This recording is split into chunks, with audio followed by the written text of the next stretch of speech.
Hello, I'm Dr. Sandler. The program is Stan the History Man. Today I'd like to talk about my brother-in-law, well, actually a book that I just completed, which are the letters and editing of the letters of my brother-in-law, uh, who was killed in the RCAF in World War II. He was an air gunner, and he was about ready to go overseas for his first operational flight. We call it Operation to spare his parents. It actually was combat.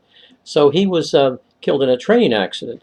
And the reason I want to talk about it, because I don't think a lot of uh, people are aware of just the Canadians' contributions in World War II.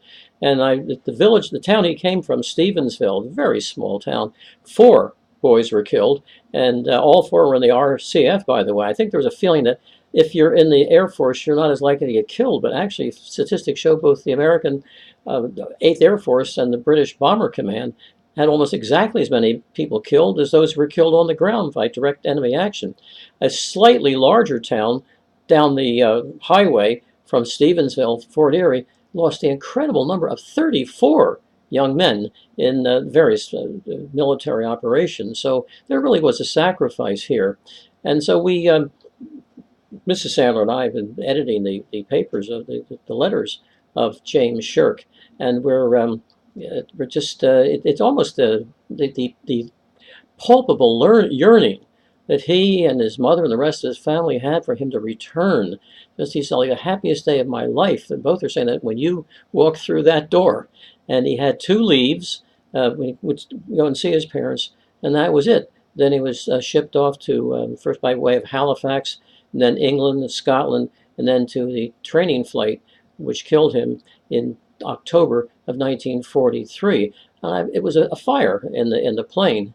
It was an old bomber from early World War II, which was being used for training now at the time. But I have a theory, I've read somewhere that, a reputable source, that the bombers went down so quickly, the RAF and the RCF never bothered to change the oil in them. And so I'm somewhat wondering maybe that's what happened. The oil was just so old and everything that the engines didn't get lubricated properly, and the plane caught fire, and all 5 men of the crew were killed in the crash. Now, the big bombers, 10 men would be killed in a crash, or at least be held prisoner by the Germans. So it was, I said, very joining the Air Force was not necessarily a way to escape ground combat.